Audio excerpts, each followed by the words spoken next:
శ్రీ మహాగణాధిపతయే నమః. శ్రీమాత్రే నమః. ఆధాన్ ఆధ్యాత్మిక వీక్షకులందరికీ శుభాశిస్సులు.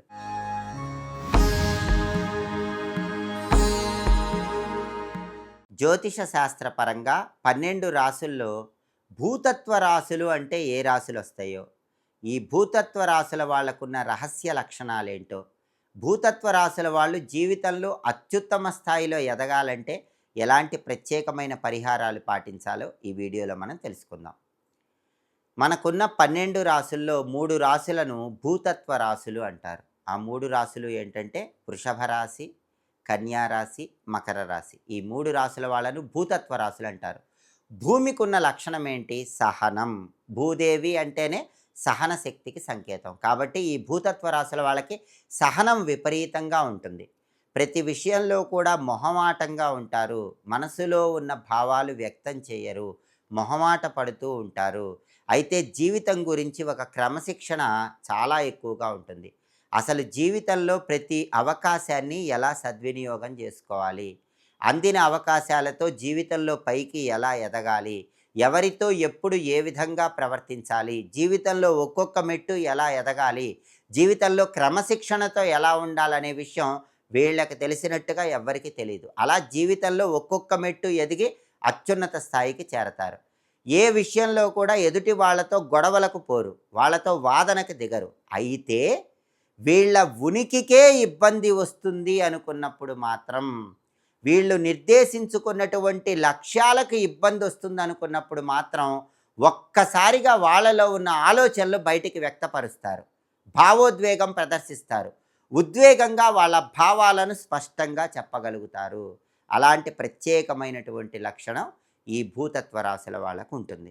అలాగే భూతత్వ రాశుల వాళ్ళు ఎప్పుడైనా సరే వాళ్ళకి ఎదుటి వాళ్ళు ఇబ్బంది కలిగించనంత వరకు ఏ విషయానికి ఎక్కువగా స్పందించరు. వాళ్ళ పని వాళ్ళు చూసుకుంటూ సహనంతో వ్యవహరిస్తారు.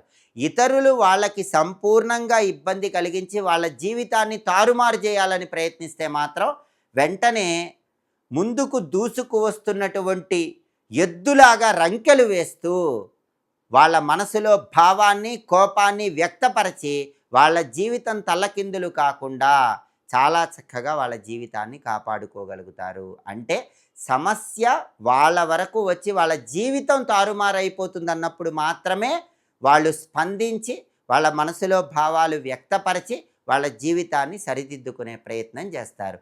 మిగిలిన అన్ని సమయాల్లో మాత్రం సమస్యలు వచ్చినా సరే చాలా సహనంతో ఆ సమస్యలు ఓపికగా ఎదుర్కొని ఆ సమస్యలకు పరిష్కార మార్గాలు అన్వేషిస్తూ ఉంటారు. అందుకే ఈ భూతత్వ రాశుల వాళ్ళకి జలతత్వ రాశుల వాళ్ళు స్నేహితులుగా ఉంటారు.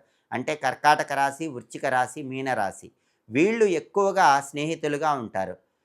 బాగా కోపాన్ని ప్రదర్శించి ఎమోషనల్గా ఉండేటటువంటి అగ్నితత్వ రాశులు కానీ, గాల్లో మేడలు కట్టేటటువంటి వాయుతత్వ రాశులు కానీ వీళ్ళకి స్నేహితులుగా ఉండరు. అందుకే మేషరాశి, సింహరాశి, ధనుస్సు రాశి అగ్నితత్వ రాశుల వాళ్ళు కానీ, మిథున రాశి, తులారాశి, కుంభరాశి వాయుతత్వ రాశుల వాళ్ళు కానీ ఈ భూతత్వ రాశుల వాళ్ళకి స్నేహంగా ఉండరు. ఎందుకంటే ఈ భూతత్వ రాశుల వాళ్ళకి ప్రాక్టికల్ థింకింగ్ ఎక్కువ ఉంటుంది. వాస్తవిక కోణంలో జీవితాన్ని చూస్తారు, ఇమాజినేటివ్ థింకింగ్ ఉండదు. కానీ ఇక్కడ ఒక సమస్య ఏంటంటే ప్రతి విషయాన్ని కూడా వాస్తవిక కోణంలోనే చూస్తారు. అందువల్ల క్రియేటివ్ థింకింగ్ అనేది తగ్గిపోతుంది. కాబట్టి భూతత్వ రాశుల వాళ్ళు చూడని విషయాలు కూడా కొన్ని నమ్మే ప్రయత్నం చేయండి. జీవితంలో ఏదైనా సరే నేను చూడకుండా నమ్మను అనే సిద్ధాంతాన్ని పక్కన పెట్టండి. ప్రాక్టికల్ థింకింగ్ ఎంత ఉన్నా సరే కొన్ని మనసుతో కూడా ఆలోచించాలి, చూడని విషయాలు కూడా నమ్మాలి. ఈ ఒక్క విషయంలో మార్పు చేసుకుంటే భూతత్వ రాశుల వాళ్ళకి ఎలాంటి ఇబ్బందులు లేకుండా జీవితంలో మంచి పురోభివృద్ధి సాధిస్తారు. భూతత్వ రాశుల వాళ్ళు విష్ణుమూర్తిని ఎంత పూజిస్తే అంత అద్భుతమైన ఫలితాలు కలుగుతాయి.